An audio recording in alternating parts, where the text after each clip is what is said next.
Shalom and welcome to CBN News Virtual Holy Land Tour, where you get to see the Bible come alive from the comfort of your own home. Remember the golden Ark of the Covenant that held the 2 tablets with the 10 Commandments written on them? It disappeared long ago, but today Chris Mitchell is going to take you on a trek through the Western Wall tunnels in search of clues.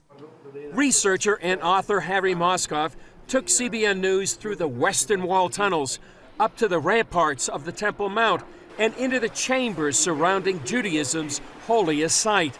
His book, The Ark Report, chronicles his 2-decade quest to find the legendary icon. So here we are approaching the 3 arches. He says one theory is that it was taken out of the temple and carried to Jericho 18 miles away. It says in Jeremiah that some of the vessels of the temple were exited, sort of escaped as it were, through this area at the destruction of the first temple. But Moscow took us to the spot where he believes the Ark lies. This particular section of the Western Wall is really fascinating, actually, because this stone is 570 tons. Moscow believes a key clue lies behind this giant rock and says high-tech search tools give credence to his theory. 2 years ago, there were tests done by the University of Nebraska, sonar tests, etc., using electromagnetic waves. They actually found what's called a storage space across from here. So actually, there was a purpose for putting this giant stone, this massive slab here. One of the reasons, in my opinion, is to protect whatever it is on the other side. And according to my theory of the Ark actually was buried by King Josiah, I think it was 568 BC. In back of these boulders, these massive stones. In fact, underneath the Temple Mount lie dozens of underground tunnels and chambers. Back then, 150 years ago, Charles Warren went in, actually did a survey. Nothing's really been done for political purposes, obviously, unfortunately. Since then, no one's been allowed to even put a shovel, nothing. Yeah. But basically, they were the ones that surveyed the whole area, and they were the ones who picked out the tunnels, etc. Yeah. They couldn't find the Ark, but maybe it wasn't time. Warren, a British explorer, documented those tunnels at the request of Queen Victoria, just one of many throughout history looking for the Ark.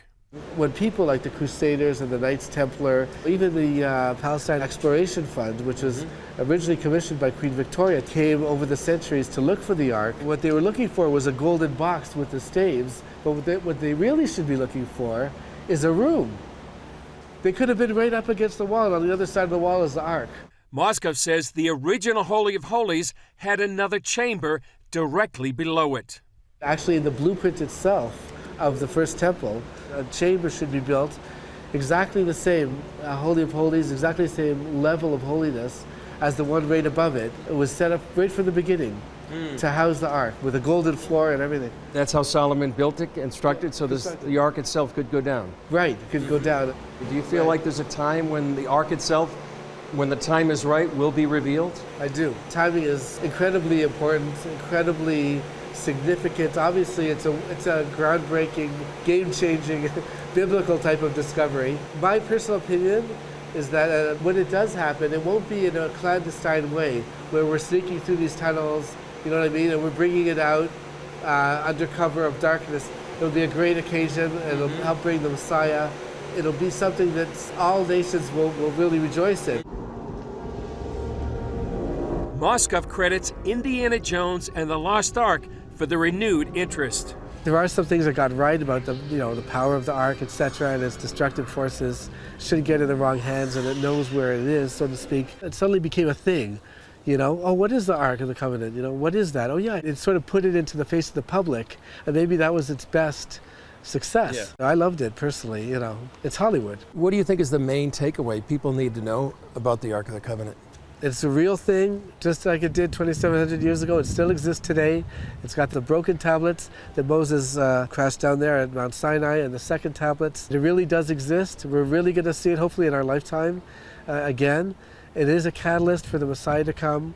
Until it is revealed, the Ark of the Covenant built by Moses in the wilderness will continue to fascinate the world. Chris Mitchell, CBN News, the Western Wall Tunnels, Jerusalem. Thanks for joining us. Tomorrow, we'll show you how the 1967 Six-Day War was a turning point for Jerusalem archaeology, allowing them to dig in places connected to the Bible.